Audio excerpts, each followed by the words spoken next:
Tonight, heavy rain and some strong storms move through our area, and 2 earthquakes rattle northern New Jersey. Chief Meteorologist Lee Goldberg is following it all. Lee. Thunderstorms and earthquakes tonight. Unbelievable, right? This one was over northern New Jersey. Considered a minor quake. It's a magnitude 2.3. Now, generally that's not felt, but this was a shallow quake and certainly was felt across parts of New Jersey. It happened just before 5:15. A short way from White Meadow Lake, that's just over a half mile, and again, the depth was only 3 miles. Not surprising to see it near the active Ramapo Fault in northern New Jersey, and our earthquake detection picked it right up. And we have a viewer that lives right in White Meadow Lake, and she said her house just shook, and there it is right there. And then there was an aftershock, 1.7 magnitude, and that wasn't far from Lake Telemark. Things are quiet now. We'll have to wait to see if there are any more aftershocks.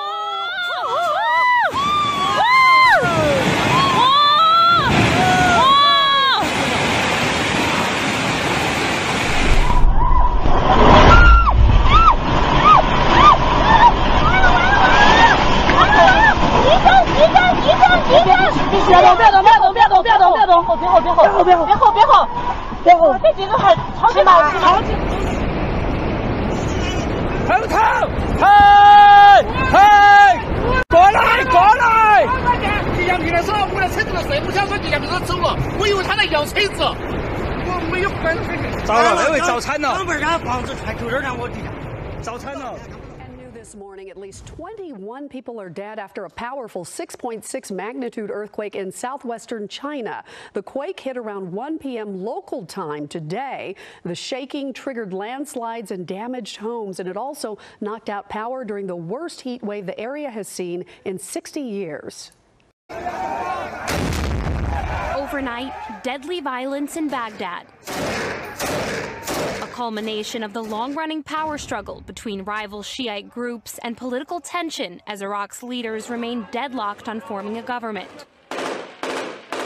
Powerful cleric Muqtada al-Sadr is using the country's capital as his front line, armed supporters taking to the streets, firing rifles and rocket launchers. After al-Sadr threatened to resign from politics, protesters loyal to al-Sadr breaching the government palace gates, toppling cement barriers, gunfire rippling through the streets. That led to the deaths of at least 30 people, according to the Associated Press. But tonight, أنا أقول الآن أمشي مطأطئ الرأس وأنا أعتذر للشعب العراقي الذي هو المتضرر الوحيد مما يحدث. The Iraqi Shiite leader calling for an end to the unrest. أنا لا زلت أؤمن أن التيار منضبط ومطيع، ولذلك خلال 60 دقيقة إذا لم ينسحب حتى من الاعتصام أمام البرلمان فأنا أبرأ حتى من التيار. The violence and eventual retreat proving al-Sadr's influence. And the reality that danger could soon strike again. In Iraqi Arabic, it's Allah la yarja'ha al-ayyam, which means may God never bring back those days. Al-Sadr emerged as a symbol of resistance against the 2003 U.S. invasion of Iraq, using nationalist rhetoric steeped in religion to win over some of Iraq's most impoverished and unemployed populations. Legal sociologist Ruba Al-Hassani specializes in Iraq relations, and she knows all too well that this is far from over. What does this kind of violence and turmoil do to everyday citizens in Iraq? It creates a culture of fear. And a new election could still take place to determine which party will take control of the embattled region. Many Iraqis have lost faith in this election and the electoral system. So who's going to hold who accountable? But for now, peace in the green zone. At least now some Iraqis can breathe, because last night was very frightening for many people. Now, as the crippling cost of a living crisis continues to bite the pockets of Bangladeshi citizens, protests rage unabated across the country. Bangladesh has been caught in a quagmire economic crisis and has sought a bailout from the International Monetary Fund. Thousands have hit the streets in several parts of Bangladesh over power outages and rising cost of living.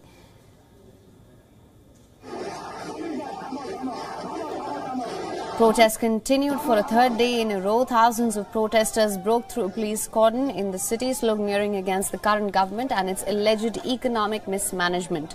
Amid a worsening financial crisis, the government of Bangladesh increased fuel prices by 52% Earlier this month, frequent power cuts, hike in electricity prices have also added to the woes of the public. Disgruntled citizens have launched massive protests ever since. Angry mobs heckle politicians on the streets, attack them with sticks and stones. In a bid to allay public anger, the Bangladeshi government has now reduced the cost of fuel by 4%. However, this has done little to assuage the people of Bangladesh, where most people belong to economically weaker sections.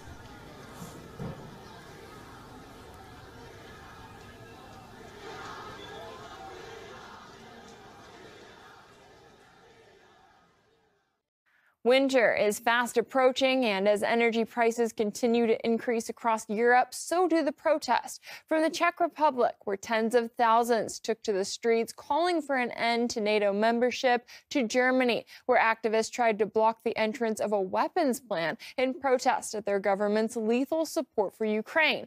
The latest demonstrations are fueling predictions that soaring civil unrest will become the new normal as inflation and energy costs continue to run rampant.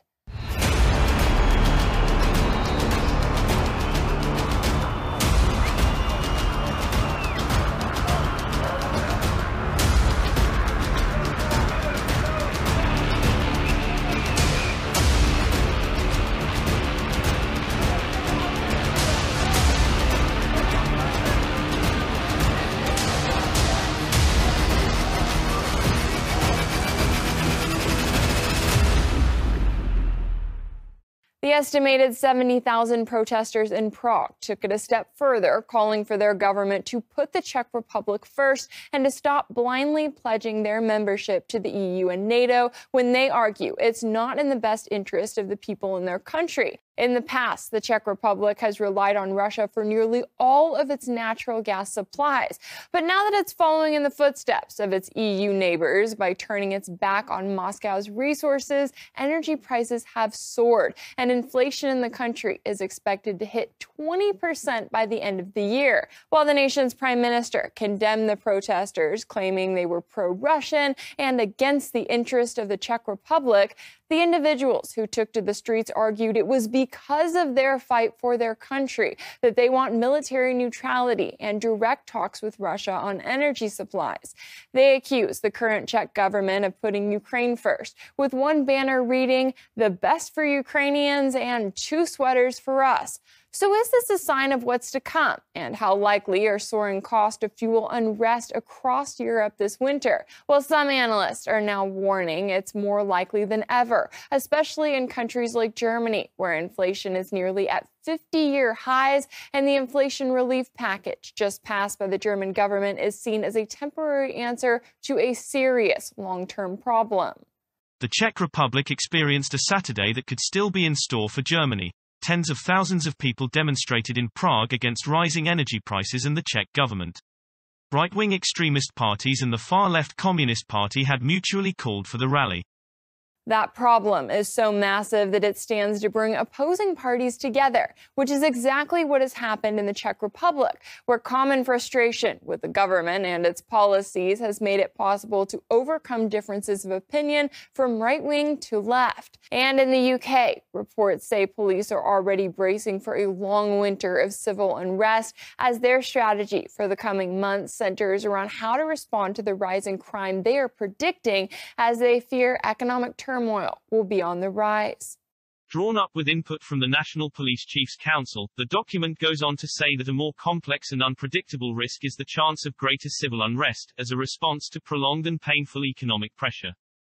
It has already gotten so bad that estimates are showing that by January, it will cost more to stay home in the UK at around £30 for food and electricity than it would to vacation on a cruise, which runs around £19 per day. And that's just the beginning, with some analysts warning that mass civil unrest could be seen well beyond Europe as politicians continue to ignore the voices of the people who are struggling to survive.